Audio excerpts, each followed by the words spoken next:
अभिनंदन Yadav, Asian event news के लिए। आज मैं आपसे अशोक गली के प्रधान और वरिष्ठ व्यापारी नेता के वल्ली साहब से जो वर्तमान पोजीशन जीएसटी के एंटी विजन टीम के द्वारा जो छापे मारे जा रहे हैं उसके संदर्भ में मैं बात करना चाहता हूं। सर, हमारे चैनल में आपका स्वागत है। ऐसा है जी कि जीएसटी विभाग जो है, हमारे यहाँ जब जीएसटी आया था तो उस समय जितना भी देश में रजिस्ट्रेशन था, जो भी रजिस्टर्ड डीलर थे, उसमें एक नियम बनाया गया था कि आज के बाद जब जीएसटी लग जाएगा तो आधे जो रजिस्ट्रेशन है वो स्टेट के अंदर होगा, आधा सेंटर के अंदर होगा। इस तरीके से डीलर्स का विभाजन किया गया था। उस नियमानुसार इस समय हमारे जो जितने भी जीएसटी रजिस्टर्ड डीलर हैं उनको दिल्ली की स्टेट गवर्नमेंट भी डील करती है, जो उसका विभाग है टैक्सेशन का, और दूसरी तरफ सेंट्रल भी डील करती है। सेंट्रल में एक जीएसटी चोरी पकड़ने के लिए एंटी विजन डिपार्टमेंट बनाया गया। हमारा ईस्टर्न जोन के अंडर आता है कि जो central GST anti vision department है, उसके जो ईस्टर्न जोन है उसमें हमारा ये जमुना पार का इलाका है। काफ़ी समय से उनके डिपार्टमेंट्स के पास जो भी इंफॉर्मेशन आती है, चाहे वो हमारे जीएसटी पोर्टल से आए, चाहे उनके अपने सोर्सेज से आए, या कई बार होता है कि किसी एक बड़े प्रमुख व्यापारी के पास वो जाते हैं, वहाँ से उनको कुछ आंकड़े मिल जाते हैं।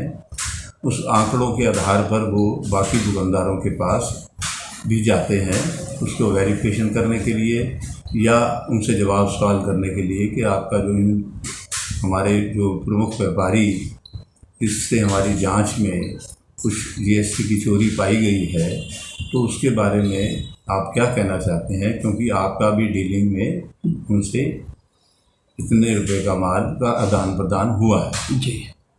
तो इस तरह के सोर्सेज बना जो जीएसटी में पहले जो वैट था, जिस समय सेल टैक्स था, उस समय सब कुछ मैनुअल काम होता था।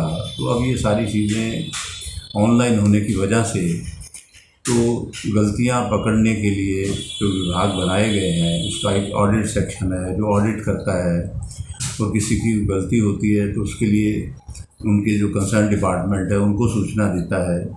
और जीएसटी में ऑडिट का भी प्रावधान है, क्योंकि अब शुरू हो गया हुआ है।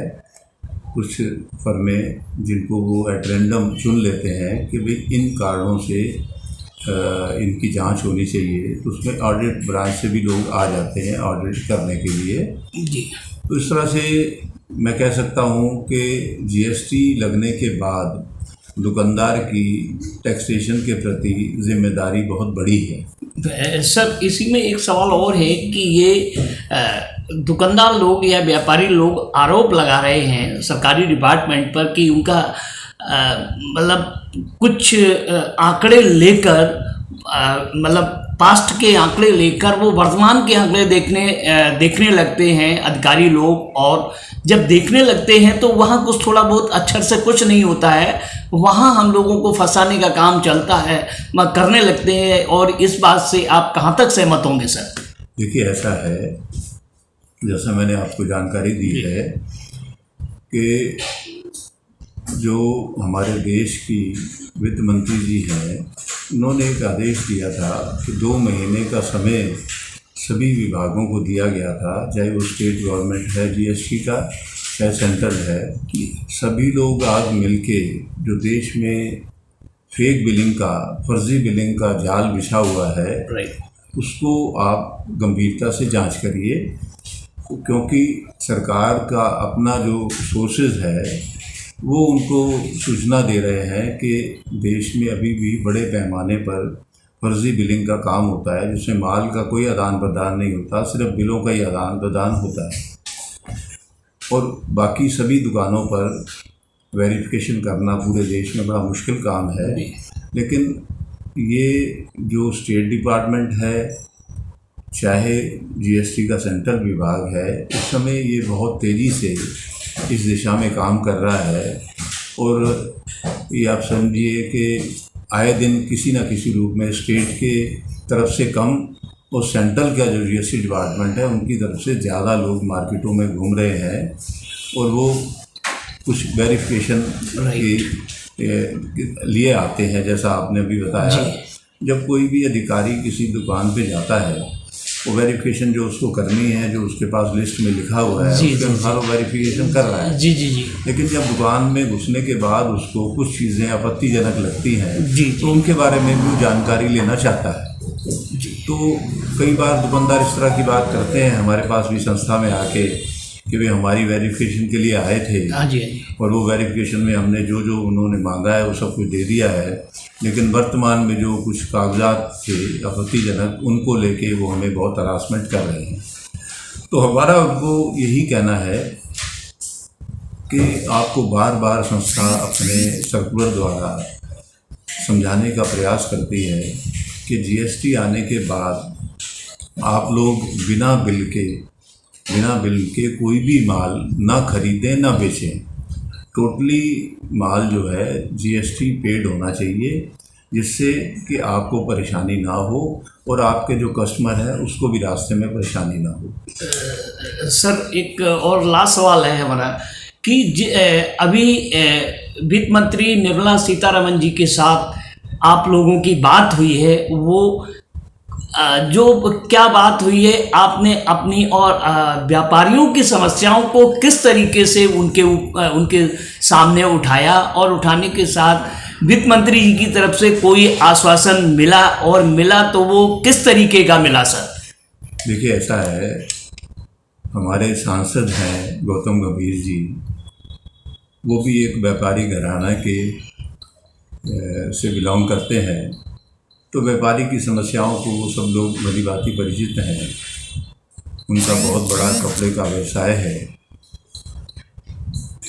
शांति मोहल्ला और हमारा रामनगर की मार्केट एसोसिएशंस ने उनको अनुरोध किया था कि एक आप मीटिंग बुला के सभी संस्थाओं के प्रतिनिधियों से जीएसटी संबंधी परेशानियों की हमारी बात को सुनने और उसके अनुसार हमें किसी भी तरीके से फाइनेंस मिनिस्ट्री से मिलवाया जाए, फाइनेंस मिनिस्टर जी से, ताकि हम अपनी बात कर सकें। तो हम लोगों को गंभीर जी के यहाँ से न्योता आया था, तो सभी संस्थाओं के लोग 25-30 लोग जो है उनसे मिले थे। तो सब ने अपनी अपनी बात रखी कि भाई कुछ समय से जो जीएसटी के जितने भी विभाग हैं, चाहे वो सेंट्रल का है चाहे वो स्टेट का है, सभी लोग मार्केटों में एक्टिव हुए हैं। उनके एक्टिव होने से मार्केट में जहाँ पर भी वो जाते हैं तो एक भय का वातावरण बना हुआ है। उस भय के वातावरण में इस समय मंदी का दौर है, और उस मंदी के दौर में जब रोज़ाना रूटीन में कुछ ना कोई विभाग किसी न किसी, कभी स्टेट से कभी सेंट्रल से आता है और व्यापारियों में एकदम हड़कंप मच जाता है और व्यापारी गायब हो जाता है। तो ये लगातार प्रोसेस होने चलने से हमारे व्यापार का काफ़ी नुकसान हो रहा है और काफ़ी मार्केट इस समय मंदे की चपेट में पहले थी। कुछ जीएसटी के कारण भी हम लोग परेशानी का सामना कर रहे हैं। ये सारी बातें हम लोग रखना चाहते हैं। तो उन्होंने हमें बताया कि भाई संयोग से एक पार्टी का कार्यक्रम है, पार्टी के कार्यक्रम में हमारे देश की वित्त मंत्री श्रीमती निर्मला सीतारमण जी आ रही हैं।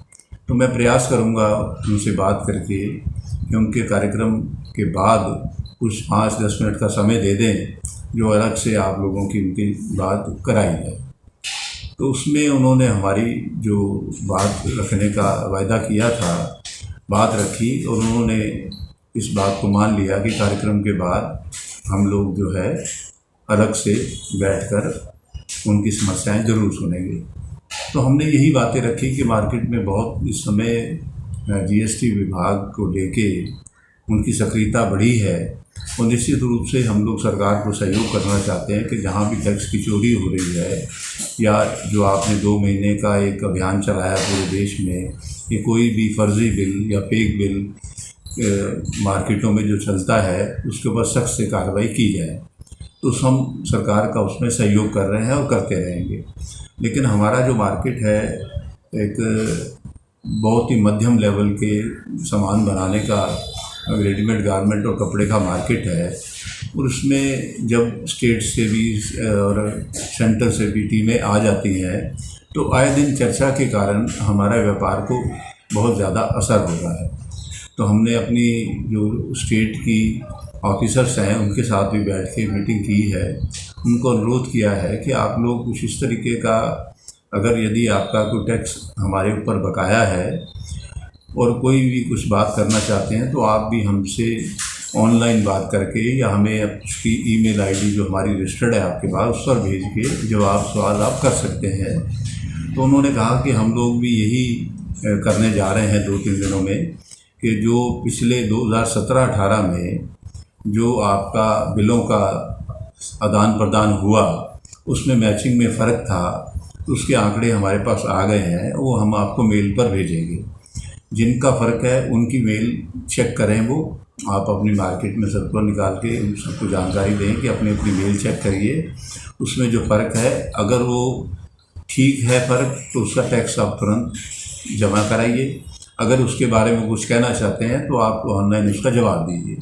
तो हमें बड़ा अच्छा सुझाव लगा जो दिल्ली राज्य के जीएसटी डिपार्टमेंट द्वारा ये कदम उठाया गया। उससे क्या है कि भाई 1000 दुकानदारों के पास एक आदमी के पास जाना उनके लिए भी संभव नहीं है और मार्केट के लिए भी अच्छा नहीं है। तो इसी तरह का हम लोगों ने बातें रखी कि भाई इस तरह का वातावरण बनना चाहिए कि सरकार का टैक्स भी उसको जाए, और दुकानदार को भी हम ये हिदायत देंगे सर्कुलर से कि कोई भी आदमी बिना बिल के ना माल खरीदेगा ना माल बेचेगा, और इस तरह की व्यवस्था बनाइए ताकि डिपार्टमेंट को भी टैक्स पूरा मिले। हमारे यहाँ से जो अपेक्षा करते हैं कि जिससे भी आपको भी परेशानी ना हो और विभाग भी संतुष्ट हो। तो वो उन्होंने अपनी बात रखी कि पूरे देश में काफ़ी भारी संख्या में जो टैक्स चोरी के रैकेट हैं वो पकड़े जा रहे हैं, जिसमें हज़ारों करोड़ रुपए की हम वसूली कर रहे हैं। तो इसलिए जो है कि भाई हम लोग चाहते हैं कि सभी हमारी तरफ से दुकानदार भी हमें सहयोग करें। बाकी हमारा जो सर्वे कराने का उद्देश्य है वो सिर्फ यही है कि कहीं पर भी अगर सरकार के टैक्स की चोरी हो रही है तो उसको बंद कराएं। जी धन्यवाद सर।